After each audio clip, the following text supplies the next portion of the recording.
धर्म स्नेही बंधुओं, आज उत्तम तप का दिन है ना। तपस्या, तप यानी तपस्या। जब सर्दी के दिन आते हैं तो क्या कहते हैं, सिगड़ी जला लो, ठंड बहुत लग रही है, आग ताप लेंगे। क्या कहते हैं, आग ताप लेंगे। तो तप कैसा होता है, गर्म होता है। कैसा होता है, गर्म होता है। तो गर्मी से क्या होता है, कर्म जलते हैं। यदि बाहर की वस्तु नष्ट करनी है तो अग्नि से की जाती है, और अंदर के कर्म नष्ट करने हैं तो तपस्या से किए जाते हैं। तप का मतलब है कर्मों को नष्ट करने का उपाय। लोग कहते हैं अग्नि परीक्षा। क्या कहते हैं, अरे भगवान हमारी अग्नि परीक्षा हो रही है, ऐसा लग रहा है जल रहे हैं। जब किसी पर परेशानी आती है, दुख आते हैं, संकट आते हैं, तो क्या कहते हैं, हमारी तो परीक्षा हो रही है, अग्नि परीक्षा हो रही है। अग्नि परीक्षा तो सीता ने दी थी, आज तक फेमस हो गई है। जो परीक्षा देने में रोता नहीं है वो फेमस हो जाता है और उसका कल्याण भी हो जाता है। और जो परीक्षा देने में रोता है, परेशान होता है, वो संसार में डूब भी जाता है और फेमस भी नहीं होता है। राम कितने वर्ष जंगल में रहे, 14 वर्ष, है ना। जंगल में रहना क्या है, अग्नि परीक्षा है। जब जून के महीने की धूप पड़ती है और जंगल में रह के देखो, जरा एक दिन रह के देखो, पता चल जाएगा। जब लगातार बारिश होती है, कीड़े मकोड़े उत्पन्न होते हैं, तो क्या होता है, तब भी बहुत परेशानी होती है, वो भी परीक्षा है। और जब ठंड बढ़ती है तब भी बहुत कष्ट होता है, और इन कष्टों को समता से राम ने सहा। ना पिताजी पर नाराज हुए, ना कैकेयी पर नाराज हुए, बड़ी शांति से जंगल में रहे। तो वहां रहकर क्या करते थे, ध्यान करते थे, स्वाध्याय करते थे, धर्म चर्चा करते थे, माला फेरते थे, साधु संतों को आहार करवाते थे। यानी जंगल में रहकर भी वो धर्म नहीं भूले, और यहाँ शहर में भी रहकर धर्म नहीं। आपकी बात नहीं कर रहे, आप तो कर रहे हैं। आप देखो घर छोड़ के आ गए, और सोनागिर किसी जंगल से कम है क्या, ये तो पहाड़ पे आ गए आप। हमारे मुनिराज पहाड़ों पर तपस्या करने के लिए जाते थे, और आप भी यहाँ पर 10 दिन की तप साधना करने के लिए यहाँ पर आए हुए हैं। इसका मतलब आप कीमत तो जानते हैं तपस्या की, कि तपस्या करने से होता क्या है। तो अग्नि परीक्षा, कष्ट सहन करना। तपस्या क्या है, तपस्या क्या है, कष्ट सहन करना तपस्या है। बोलो हाँ या ना। नहीं, आपको लग रहा हो तो हाँ बोलना, नहीं लग रहा हो तो मत बोलना। तपस्या क्या है, कष्ट सहन करना, हाँ या ना। कितने लोग कह रहे कि कष्ट सहन करना तपस्या है, अच्छे से हाथ उठाकर बताओ। कुछ लोग हाथ नहीं उठा रहे, कुछ लोग ऐसे होते हैं कुछ भी कह लो हाथ नहीं उठाएंगे। अच्छा, जब सही होगा ना तो माता जी अपने आप लास्ट में बता देंगी तो हाथ उठा लेंगे। ना यहाँ के ना यहाँ के, है ना। नहीं, दिमाग पे जब तक जोर नहीं डालोगे, जब तक खोज नहीं करोगे, तब तक अंदर ज्ञान पहुंचेगा कैसे। इसलिए निर्णय की क्षमता तो आपके अंदर होनी चाहिए। निर्णय भले एक बार गलत होगा, दोबारा तो सही होगा, मगर क्षमता आई तो सही निर्णय लेने की। लेकिन आपने सारी चीज सामने वाले पे डाल दी तो आपके अंदर निर्णय लेने की क्षमता रहेगी नहीं। तब कितने होते हैं? 12 होते हैं। कौन कौन से? अनशन, ऊनोदर, व्रत परिसंख्यान, रस परित्याग, विविक्त संयासन और काय क्लेश। अनशन यानी उपवास। अनशन यानी उपवास। उपवास करने में कष्ट होता है कि नहीं होता? अच्छा, मान लो आप गाड़ी से कहीं जा रहे हैं और रास्ते में आपकी गाड़ी खराब हो गई और आपको भोजन नहीं मिला, और शाम का समय था, सुबह तो खाया था, शाम को नहीं खाया था, और भोजन आपको मिला नहीं, रात हो गई, रात्रि भोजन का त्याग है। अब रात भर आकुलता रहेगी, आज शाम को खाना नहीं खाया, आज शाम को खाना नहीं खाया, मिला ही नहीं, गाड़ी खराब हो गई। ऐसी जगह गाड़ी खराब हुई कि खाना भी नसीब नहीं हुआ। बोलिए आकुलता रहेगी कि नहीं रहेगी? रहेगी, बिल्कुल रहेगी, गारंटी से रहेगी। ऐसा हो नहीं सकता है कि मन में इच्छा हो भोजन की और भोजन ना मिले तो आकुलता ना हो। ऐसे बहुत कम लोग होंगे, होंगे तो सही मगर कम होंगे। ऐसे ज़्यादा होंगे जिन्हें आकुलता होगी, क्योंकि दिमाग में सेट हो गया है कि शाम को भोजन करना है। अब एक टाइम का खाना, अरे एक टाइम का तो छोड़ो, शाम का समय है, रात होने जा रही है, भोजन करने बैठे, 2 जनों के लायक भोजन है, एक और आ गया, एक रोटी कम खाने को मिली तो रात भर याद आएगी आज रोटी कम खाई है। बोले हाँ है या ना?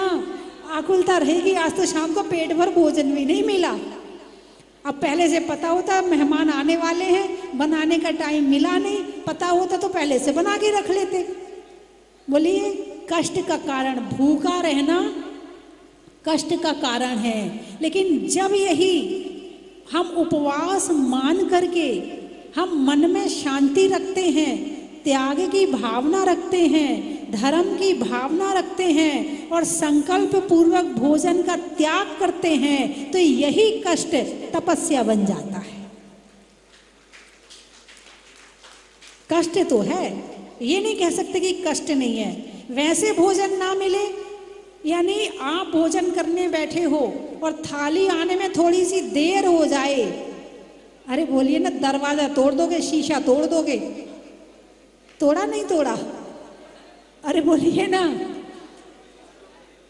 तोड़ा कि नहीं तोड़ा? तोड़ा है, हैं? हाँ, जरा सी देर हो जाए तो शीशा तोड़ दोगे, खाने को तो मिलना है, मगर जरा सी देर हो रही है, कितनी आकुलता होती है। यानी भूख कष्ट का कारण है। लेकिन जब यही हम इसे उपवास बना देते हैं तो यही हमारे लिए सुख का कारण हो जाता है, यही हमारे लिए तपस्या बन जाती है और यही हमारे लिए कर्म निर्जरा का कारण हो जाता है। और उसी भूख में जो कलेश होता है वो कर्म बंध का कारण होता है। अब बताइए, भूखा रहना कष्ट का कारण है या सुख का कारण है? अब ये उपवास की तपस्या क्यों बताई है? भूखा रहना दुख का कारण है, कष्ट का कारण है।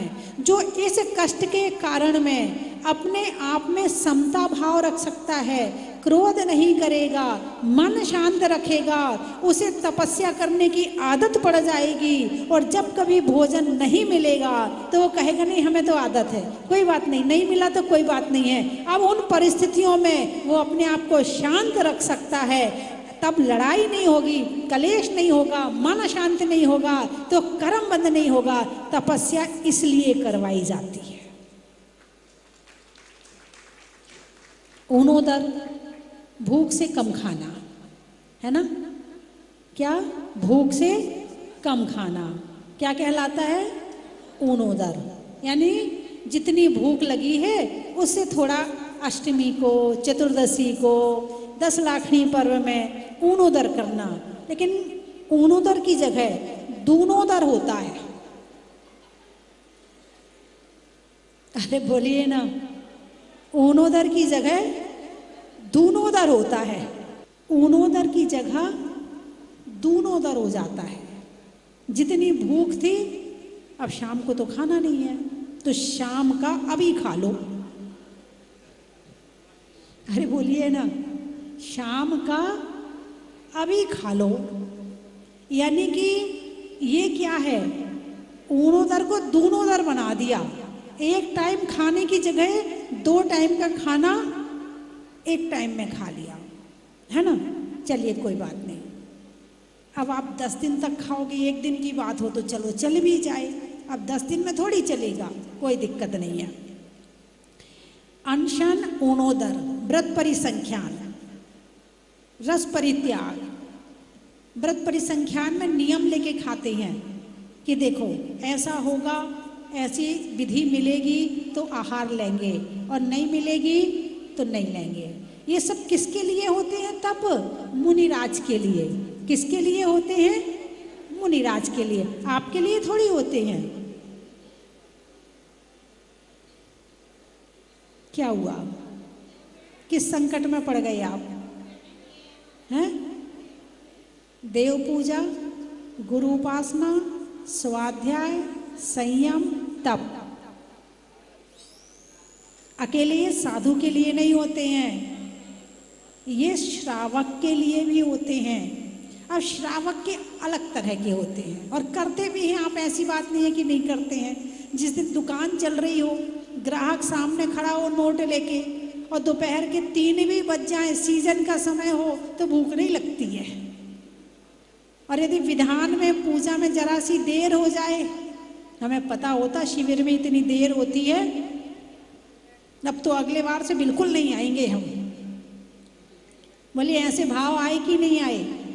किस किस के नहीं आए वो हाथ उठाए।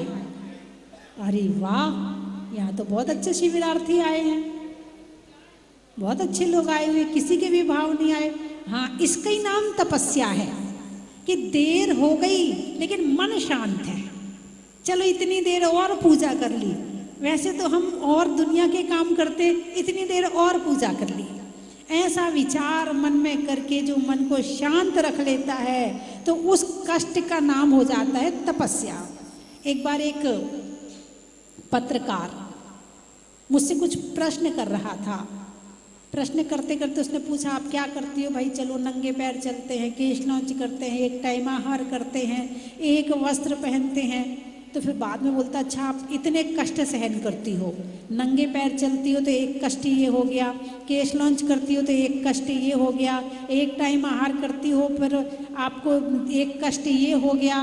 तो मैंने कहा भाई इसे कष्ट मत कहो, इसे तपस्या कहो। कष्ट तो दूसरे के द्वारा दिया जाता है और तपस्या खुद के भावों से की जाती है, इसका नाम है तपस्या। आपको किसी ने जबरदस्ती उपवास करवाया नहीं है। हमारे 10 उपवास वाले बैठे हैं, इनसे किसी ने जबरदस्ती करी क्या?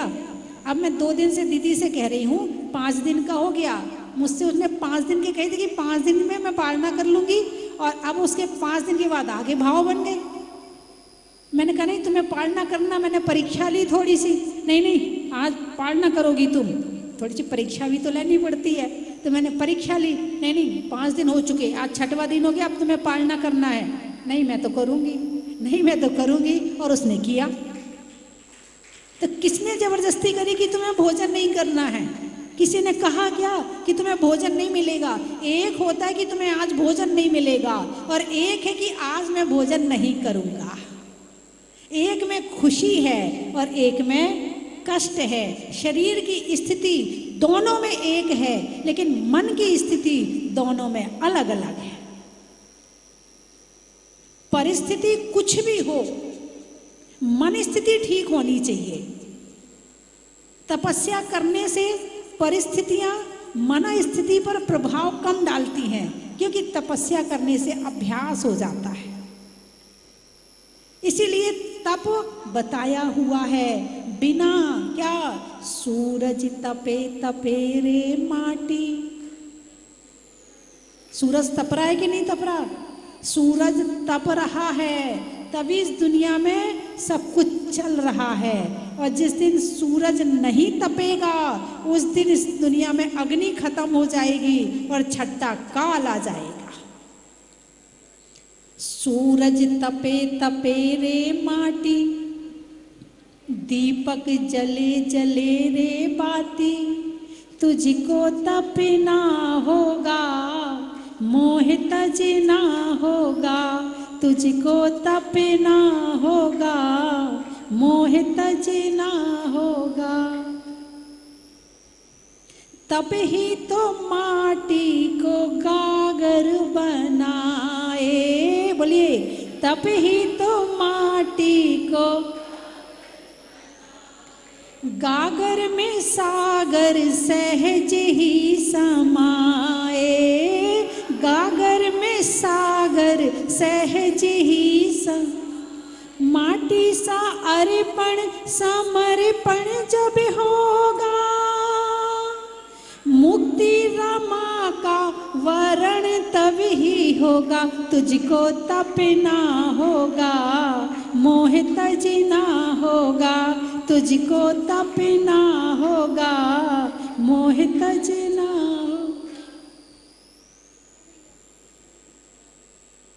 जो मिट्टी सूरज की धूप में तप जाती है उसमें खुशबू आ जाती है, और जो मिट्टी डब्बा में बंद करके अंदर रख दो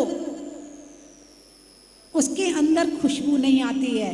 प्रैक्टिकल कर लेना, जून के महीने की मिट्टी खेत से लेकर आना और एक मिट्टी को 2 महीने तक घर के अंदर रख देना, फिर दोनों को हाथ में रख के पानी के छींटे मारना और फिर सूंघना कि कौन सी मिट्टी में खुशबू है।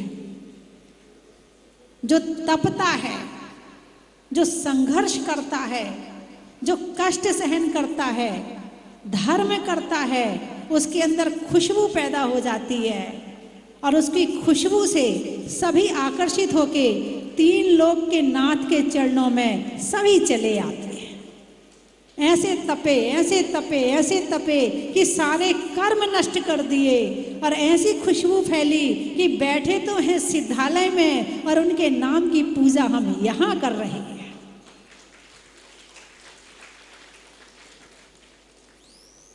ये जो भगवान आदिनाथ के समय से खेती का क्रम चल रहा है वो कैसे चल रहा है?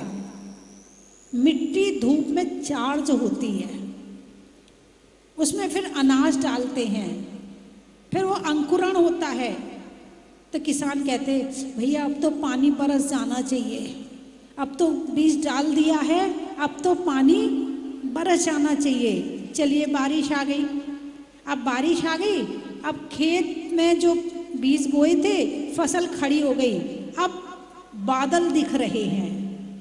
क्या दिख रहे हैं? अब किसान क्या कहता, बारिश नहीं आनी चाहिए, तो फिर क्या होना चाहिए? धूप निकलनी चाहिए। क्यों? अब फसल पकनी है। क्या? फसल पकनी है, अंतिम स्टेज पर है। अंतिम स्टेज पर यदि नहीं तपेगी तो वो तुम्हारे काम आने वाली नहीं है। गेहूं कब आपके काम आता है? जब वो तप जाता है। घड़ा आपके काम कब आता है? जब वो अग्नि परीक्षा दे देता है। और आपके भोजन जो बनता है वो भी अग्नि में बनता है, और आपके पेट में जो रस बनता है वो भी अग्नि से बनता है। आपके पेट में है जठराग्नि, उदराग्नि कहते हैं जिसे। यदि पेट की जठराग्नि कम हो जाए तो रस बनना बंद हो जाए, फिर डॉक्टर से जाके, वैद्य जी से जाके दवाई लेनी पड़े। वैद्य जी आजकल भूख नहीं लग रही है। भाई क्यों नहीं? वैद्य जी कहते ठीक है आपकी जठराग्नि मंद पड़ गई है इसलिए आपको भूख नहीं लग रही है। फिर वो तुम्हारी अग्नि तेज करने की दवाई देते हैं। क्या तेज करने की? अग्नि तेज करने की। और जो उपवास करता है उसके पेट की अग्नि बिना दवाई के तेज हो जाती है। जिनको भूख नहीं लगती है ना, एक आसन करे, उपवास करे। एक राजा था तो वो राजा की भूख बंद हो गई तो उसने काफी इलाज किया, ठीक ही नहीं हुई। तो फिर एक वैद्य को बुलाया, एक संत को बुलाया, बोले भाई तुम बताओ, वैद्यों से तो हार गए। बोले एक काम करो, तुम घर घर से भिक्षा मांग के लाओ, वो भोजन करना। तो चला गया आसपास में और दरवाजा खटखटाया, मैं राजा हूं, जल्दी भोजन लेके आओ। अच्छा, दौड़ के फटाफट भोजन ले आए। बोले फिर भी भूख नहीं खुली। तो बोले क्या करें? बोले ऐसे नहीं, भिखारी का भेष बनाओ। कौन सा? भिखारी, क्योंकि भिखारी को हर कोई जल्दी से भिक्षा नहीं दे, 10 घर में जाता है तो एक घर में मिलता है। अब भिखारी का भेष बनाया, कोई भीख ही ना दे, राजा को कोई भीख ही नहीं दे। बेचारा पूरा गांव घूम आया। अब ऐसे घूमते घूमते थक गया, शरीर में अग्नि पैदा हुई तो भूख लगनी शुरू हो गई। अब शरीर से मेहनत करते नहीं, हाथ पांव चलाते नहीं हैं, खलवट्टा से मसाला कूटते नहीं, पानी भर के लाते नहीं, चक्की चलाते नहीं हैं, और क्या नहीं करते, लकड़ी जलाते नहीं, क्योंकि उसमें भी बड़ी तपस्या होती। जब चूल्हे के सामने तपोगे तो उसकी भी तो गर्मी आएगी, तो चूल्हा जलाते नहीं। अब शरीर की गर्मी हो गई कम, लोगों की भूख हो गई कम। अब वो बेचारा 1 रोटी से ज्यादा नहीं खाता, 2 रोटी से क्यों नहीं खा रहा? अग्नि नहीं है शरीर में पचाने के लिए। जब अग्नि पैदा होगी तो भूख लगेगी, मेहनत करते नहीं हो। अब यदि धर्मशाला से दूसरी यहाँ तक आना पड़े तो ऑटो देखते हो, ऑटो मिल जाए तो चलें, और नहीं तो इतनी धूप हो रही है फिर कैसे जाएं?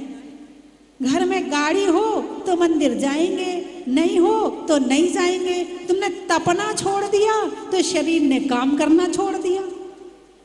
अरे बोलिए ना। अब वो राजा बेचारा दर दर घूम घूम के और बोले भिक्षा मांगना ऐसे मांगना जैसे भिखारी मांगता है।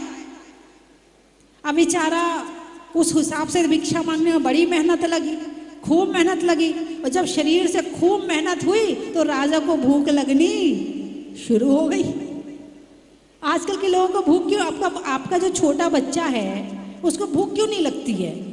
हर माँ की शिकायत है, हर दादी की शिकायत है, उसके पीछे रोटी ले लेके घूमनी पड़ती, वो खाता नहीं है। अब तुमने मोबाइल दे दिया, एक जगह बैठा रहता है, घूमता ही नहीं है, खेलता ही नहीं है। अब भूख कहाँ से लगे? जब खेले तो भूख लगे। तुमने अपना मोबाइल पकड़ा दिया, बस मोबाइल खेलता है, मोबाइल चलता है, सारी दुनिया स्थिर हो गई है क्योंकि मोबाइल चल रहा है। मोबाइल बंद हो तो तुम लोग चलना शुरू करो। अब तुम लोगों ने भी कम चलना शुरू कर दिया क्योंकि मोबाइल चलते चलते चला नहीं सकते, बैठ के चलाना पड़ता है। या तो वो चलेगा या तुम चलोगे, इसलिए बीमारियां बढ़ रही हैं। बस मोबाइल में दिमाग चलता है, इतना चलता कि वो बीमार हो जाता है। तो तपस्या, मेहनत से,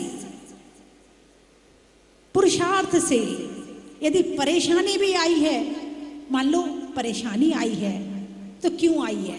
कुछ सिखाने के लिए आई है या आपको परेशान करने के लिए आई है? अरे बोलिए ना। कुछ सिखाने के लिए आई है। जिन पर कोई परेशानियां नहीं आती हैं, जिन पर संकट और विपत्ति नहीं आती है, वो जीवन में होशियार नहीं हो पाते हैं। और जिन पर संकट विपत्ति आपत्ति आती रहती हैं, वो बहुत होशियार हो जाते हैं और मजबूत हो जाते हैं। अब पिताजी कोशिश करते हैं कि जितनी संपत्ति है ज़्यादा से ज़्यादा जोड़ूं ताकि मेरे बेटे को कष्ट ना हो। और जिसने ये सोच लिया कि मेरे बेटे को कष्ट ना हो, उसका बेटा किसी काम का नहीं है। अरे कुछ कष्ट आने दो, कुछ कष्ट आएगा तो खुद दूर करेगा, और जब दूर करेगा तो मेहनत लगेगी, और मेहनत लगेगी तो उसका जीवन खुलेगा, निखरेगा। आप लोग सोना पहने हो? कौन कौन सोना पहना है? अरे बोले नहीं, मैं लूंगी नहीं, ये सोना गिर तो खुद ही है, इसमें क्या सोना लगाना है? हाँ, इसका तो नाम ही सोना गिर है। कितने लोग सोना पहने हो? बहुत बढ़िया बात है, सोना गिर में सोना पहन के आए हैं। अरे सोनागिर ही हमारा गहना है। क्या है? सोनागिर ही हमारा गहना है। उस गहने से ज्यादा हमें इस सोनागिर की रक्षा करनी है। तो जो सोना है, सोना कैसे बना? ये पहले कहाँ था? खदान में था, पत्थर में था, मिट्टी में था। फिर ये इतना चमकने कैसे लगा? पत्थर में सोना था, यहां तक तुम्हारे गले तक कैसे पहुंच गया? तब कर पहुंच गया। कौन सी परीक्षा दी है? अग्नि परीक्षा दी है। 16 बार अग्नि में तपा है, तब कहीं जाकर के वो पत्थर तुम्हारे गले में लायक आने लायक बना है, और वरना खदान में पड़ा रहता। एक शिल्पी था, कथा काल्पनिक है लेकिन अनुकरणीय है।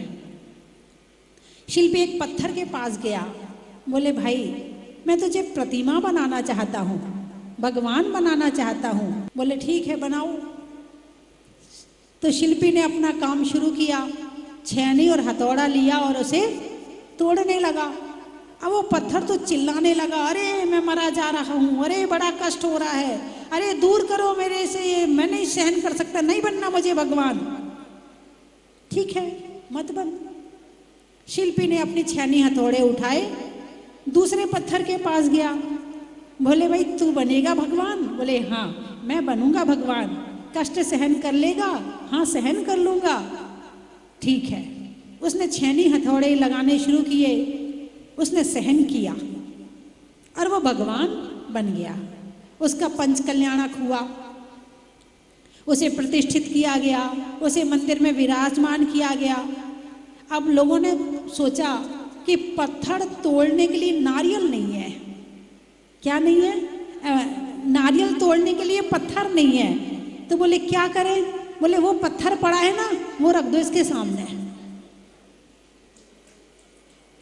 जो सहन नहीं करता, धर्म नहीं करता, धर्म के कष्ट को सहन नहीं करता, वो भगवान नहीं बनता। अब वो भगवान नहीं बनता तो फिर क्या बनता है? उस पर क्या तोड़े जाते हैं? नारियल तोड़े जाते हैं। यानी उसे संसार के कष्ट और चोट सहन करनी पड़ती है। जितने कष्ट साधु बनने में नहीं है, उससे ज्यादा कष्ट तुम्हारी गृहस्थी में है। और तुम कैसे सहन कर लेते हो? कई बार तो मैं विचार करती हूँ, चिंतन करती हूँ कि कैसे सहन करते हो तुम लोग। हाँ कई बार सोचने में आता है मेरे, बड़ा मुश्किल है बर्दाश्त करना। और यहाँ तो आराम से बैठ के माला फेरो, ध्यान करो, पूजा करो, पाठ करो, भक्ति करो। किसी को उपदेश चाहिए हो तो दे दो, और नहीं चाहिए हो तो खुद ले लो। पर्वत पर झरने का, कर्म के हरने का, और आज सबकी सेवा करने का बड़ा ही महत्व है। एक से ज्यादा की भी कर सकते हैं, है ना? और आप लोग सुबह सुबह एक दूसरे लोग मिलते हैं, आपको सबसे जय जिनेंद्र जरूर करना है। हाँ जितने लोग भाई साहब, इतना तो आपको कहने कहना, और फालतू बातें करना नहीं है, और जय जिनेंद्र छोड़ना नहीं है। ठीक है? यानी जब तक शिविर में है तब तक जिनेंद्र करना है। घर जाके ये पता चलना चाहिए कि शिविर में कुछ सीख कर आए हो। इसलिए घर जाकर घर वालों से जय जिनेंद्र करनी 1 महीने का नियम है ना? दिवाली तक। कब तक? फिर अच्छा लगे तो आगे बढ़ा देना, नहीं लगे तो आके मुझे वापस कर देना। ठीक है? हैं? स्वर्ग में इंद्र का, देवों में देवेंद्र का, और करने में जय जिनेंद्र का बड़ा ही महत्व है। सलाइयों में सूजा का, मिठाइयों में गूजा का, और 10 लक्षण पर्व पर पूजा का। खेत में धान का, शादी में पान का, और होने वाले 10 लक्षण विधान का बड़ा ही महत्व है। आकाश में चंद्र का, पर्वतों में विंद का, और बनने में इंद्र का बड़ा ही महत्व है। भारत में भारती का, रथ में सारथी का, और प्रतिदिन होने वाली आरती का बड़ा ही महत्व है। बोलिए 24 भगवान की।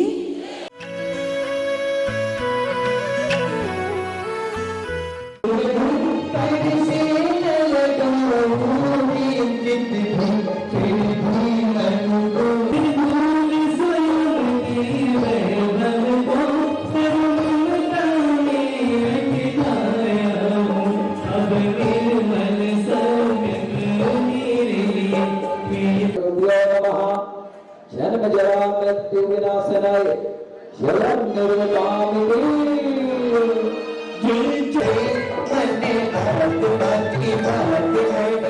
यह मेरा जीवन का पहला अनुभव है और माता जी के सानिध्य में यह पहला अवसर है कि मैं शिविर अटेंड कर रहा हूँ। ये मेरा बड़ा सौभाग्य है। वैसे माँ शब्द जहाँ जुड़ जाता है तो उसका वर्णन करना बहुत कठिन होता है, क्योंकि माँ में इतनी ममत्व, इतना अपनापन होता है कि माँ का नाम जबान से जैसे ही निकला तो हमारे पूरे मन मस्तिष्क में ऊर्जा का संचार हो जाता है। ये माँ शब्द है ही ऐसा कि जहां अपन ने माँ शब्द मुंह से उच्चारण किया और हमारे शरीर की रंग रंग रोम रोम खिल जाता है। तो मैं एमपी इलेक्ट्रिसिटी बोर्ड में इलेक्ट्रिकल इंजीनियर रहा और अति आवश्यक सेवा के अंतर्गत होने के कारण मैं शिविर कभी अटेंड नहीं कर पाया, लेकिन आज मेरा बड़ा सौभाग्य है इस शिविर में और माँ के सानिध्य में मुझे यह शिविर अटेंड करने का सौभाग्य प्राप्त हुआ। मैं माता जी को कोटि कोटि वंदनामी करता हूँ। वंदनामी माता जी, वंदनामी माता जी। है कि मैं वर्णन नहीं कर सकता, चाहे वो आवास की व्यवस्था हो, चाहे वो भोजन की व्यवस्था हो और चाहे वो पूजा की व्यवस्था हो। हमारे सभी साथीगण इस अनुभव को महसूस कर रहे हैं कि वास्तव में हमें किसी प्रकार की यहाँ पे कोई कमी नहीं महसूस हुई। हमारे महेश भैया जी तत्पर लगे रहते हैं, तुरंत किसी ने आवाज दी तुरंत खड़े हैं। हमारे रिंकी भैया जी जो सामग्री की व्यवस्था देख रहे हैं, मनोज जी, हमारे संदीप जी यहाँ के मैनेजर हैं, वो सब व्यवस्था देख रहे हैं। और यहाँ के जो महामंत्री हैं श्री बालचंद जी जैन साहब, वो ग्वालियर से ही हैं, हमारे परम मित्रों में से हैं और वो फ्रंट में नहीं आते, पीछे रहते हैं, लेकिन काम बड़ी बखूबी से निभाते हैं। यहाँ के कोषाध्यक्ष जी हैं कमेटी के, एडवोकेट राजेंद्र जैन साहब, वो हमारे पड़ोस में ही रहते हैं। पूरी कमेटी का मैं तहे दिल से धन्यवाद देना चाहता हूँ और पुनः माता जी को बारंबार बंदामी बंदामी बंदामी माता। मुझे तो यहाँ आके बहुत ही अच्छा लगता है। आज के लिए मैं स्पेशली क्या बोलूँ, और आज आके देखा कि पापा ने और इन्होंने शांति धारा की बोली ली है, तो मैं हमारे सबके पुण्य की बहुत बहुत अनुमोदना करती हूँ। और यहाँ आके तो आज ही नहीं, हमेशा से बहुत अच्छा लगता है।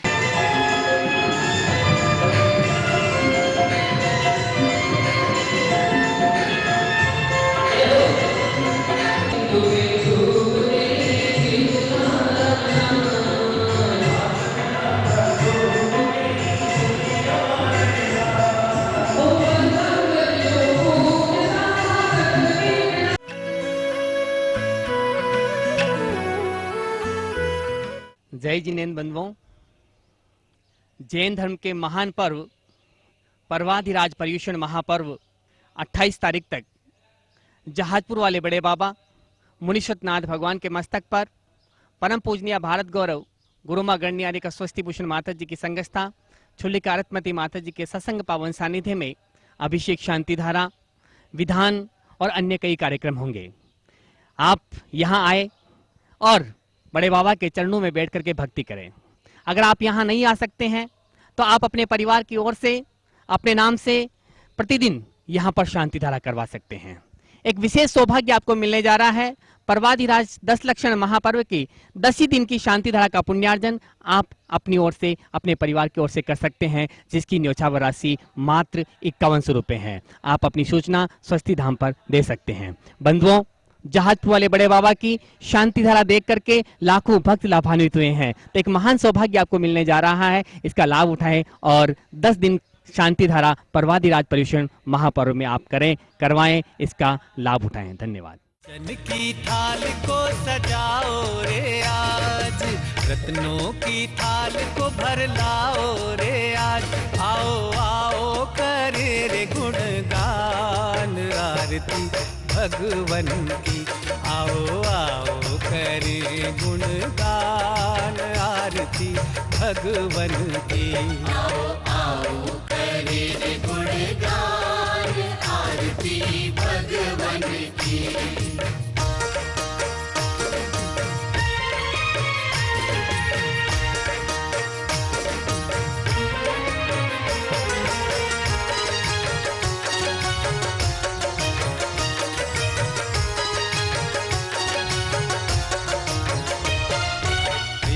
सुमित्र के राज दुलारे, माँ पद्मा जी के नैनों के तारे। पिता सुमित्र के राज दुलारे, माँ पद्मा जी के नैनों के तारे। राजगृही में जन्म लियो आप, राजगृही में जन्म लियो आप। आओ आओ मनाए खुशी। अपने इस मानव भव को सफल बनाने का आपके जीवन में आया है अभूतपूर्व अवसर। स्वस्ति धाम प्रणेत्री परम विदुषी लेखिका भारत गौरव आर्यका श्री स्वस्ति भूषण माता जी की पावन प्रेरणा एवं मंगल आशीर्वाद से मध्य प्रदेश की धन्य धरा पर स्थित सिद्ध क्षेत्र सोनागिर के पवित्र पर्वत पर बन रहा है भव्याति भव्य सहस्त्रकूट जिनालय। आप अपने व अपनों के नाम से एक प्रतिमा अथवा एक से अधिक प्रतिमाएं विराजमान कर सहस्त्र पुण्य के भागीदार बने। एक प्रतिमा की न्यौछावर राशि 1,11,000 रुपए मात्र। अपनी स्वीकृति प्रदान करने हेतु दिए गए नंबरों पर शीघ्र संपर्क करें।